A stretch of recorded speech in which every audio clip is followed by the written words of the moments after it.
أعوذ بالله من الشيطان الرجيم. بسم الله الرحمن الرحيم. ألم تر كيف ضرب الله مثلا كلمة طيبة كشجرة طيبة أصلها ثابت وفرعها في السماء تؤتي أكلها كل حين بإذن ربها ويضرب الله الأمثال للناس لعلهم يتذكرون. ومثل كلمة خبيثة كشجرة خبيثة اجتثت من فوق الأرض ما لها من قرار. يثبت الله الذين آمنوا من قول الثابت في الحياة الدنيا وفي الآخرة ويضل الله الظالمين ويفعل الله ما يشاء. ألم تر إلى الذين بدلوا نعمة الله كفرا وأحلوا قومهم دار البوار. Sadaqallahul azim.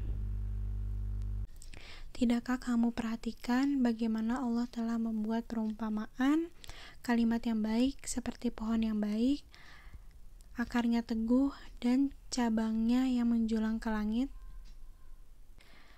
Nah, pada Quran Surat Ibrahim ayat 24 ini dalam tafsir Al-Muyassar itu menjelaskan bahwa jadi ada hadis Nabi di situ ada yang bilang kepada Nabi, wahai Rasul, bagaimana Allah itu sudah membuat perumpamaan untuk kalimat tauhid yang la ilaha illallah dengan membuat perumpamaan, yaitu Allah telah membuat pohon yang kuat yaitu pohon kurma dengan batang yang sangat kuat dan akar yang menancap ke dalam tanah, tetapi batang cabangnya itu menjulang tinggi sampai ke langit. Pohon itu memberikan buahnya atas seizin Tuhannya. Allah memberikan perumpamaan itu untuk manusia agar mereka selalu ingat. Pada tafsir Quraisy Shihab menjelaskan bahwa pada Quran Surat Ibrahim ayat 25 ini itu setiap pohon pasti akan berbuah pada waktu-waktu tertentu, dan waktu-waktu tertentu itu pasti sudah atas izin Allah Subhanahu wa taala gitu. Nah, sama halnya dengan keimanan kita. Nah, di sini maksudnya adalah ketika orang mukmin, orang yang beriman kepada Allah Subhanahu wa taala telah mengerti arti kalimat tauhid, nah itu akan berdampak tertanam kokoh ke dalam hati dan akan amalannya itu naik atau menuju kepada Allah, itu sampai kepada Allah, dan dia akan selalu mendapatkan keberkahan dan juga balasannya dari Allah Subhanahu wa taala atas izin Allah Subhanahu wa taala juga. Nah, Allah itu memberikan perumpamaan ini dalam Al-Qur'an agar para hambanya, para orang mukmin, orang yang beriman selalu mengingat dan mempelajarinya.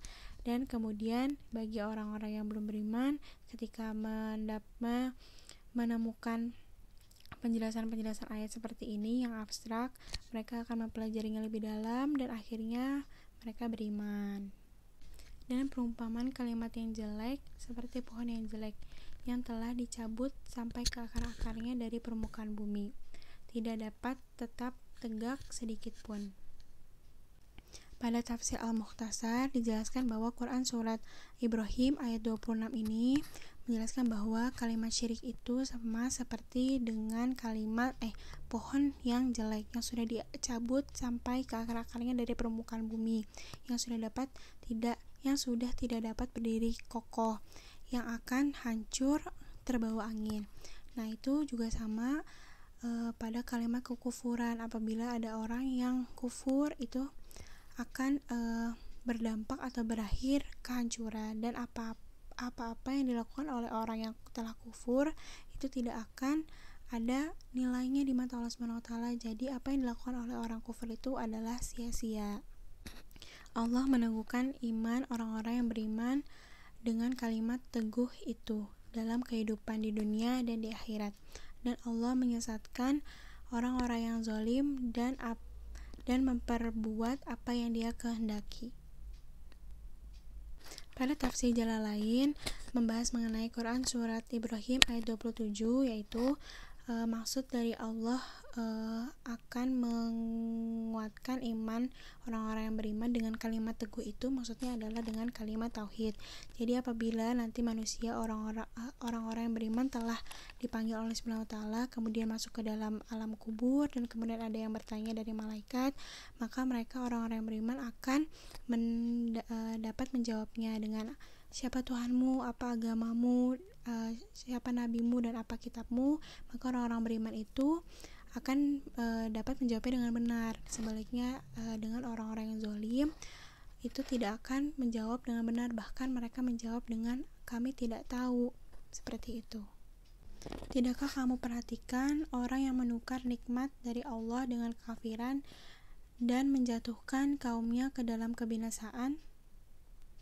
Dari tafsir Al-Madinah Al-Munawwarah menjelaskan bahwa orang-orang yang telah diberikan begitu banyak kenikmatan oleh Allah Subhanahu wa taala namun ditukar atau menukarnya dengan kekafiran. Jadi sudah diberikan kenikmatan berupa segala sesuatu yang dikasih Allah Subhanahu wa taala, tapi malah dibalaskan dengan berbuat kejahatan, berbuat apa yang tidak disukai oleh Allah.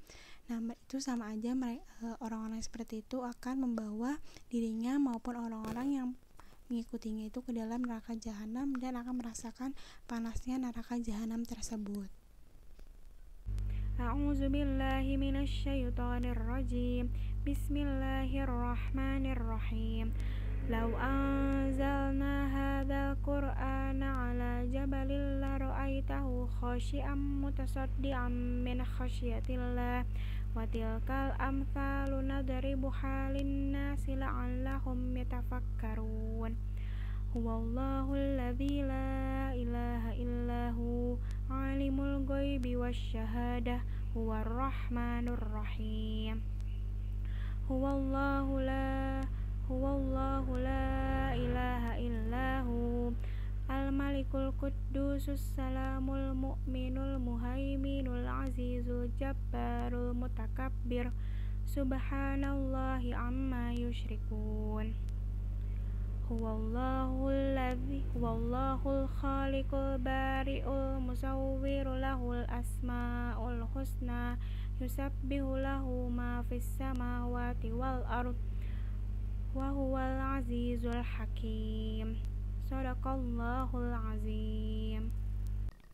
Kalau sekiranya kami turunkan Al-Quran itu kepada gunung, maka mereka akan tunduk terpecah belah disebabkan karena mereka takut kepada Allah. Dan perumpamaan-perumpamaan itu kami buat untuk manusia agar mereka berpikir. Dijelaskan gitu ya bahwa Allah memerintah kepada orang beriman untuk selalu tunduk dan patuh hanya kepada Allah Subhanahu wa taala sebagai bekal dalam menghadapi hari kiamat kelak. Kemudian pada potongan ayat yang berartikan sekiranya apabila Allah menurunkan Al-Quran kepada sebuah gunung, maka gunung itu akan merasa tunduk terpecah belah dikarenakan takut akan Allah Subhanahu wa taala. Itu dimaksudkan bahwa andai kata Allah memberikan pikiran, akal kepada gunung yang akhirnya membuat gunung bisa membedakan mana yang baik dan mana yang buruk, seperti kemampuan yang dialami oleh manusia gitu ya.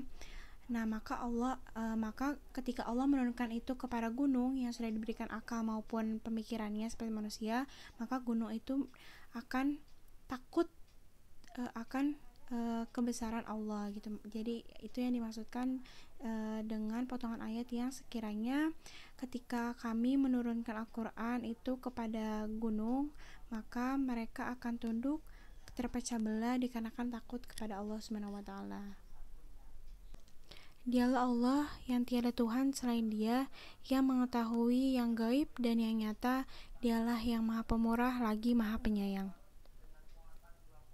Dalam tafsir Al-Madinah Al-Munawwarah menjelaskan pada Quran surat Al-Hasyr ayat 22, maksudnya adalah Allah adalah Tuhan yang berhak disembah.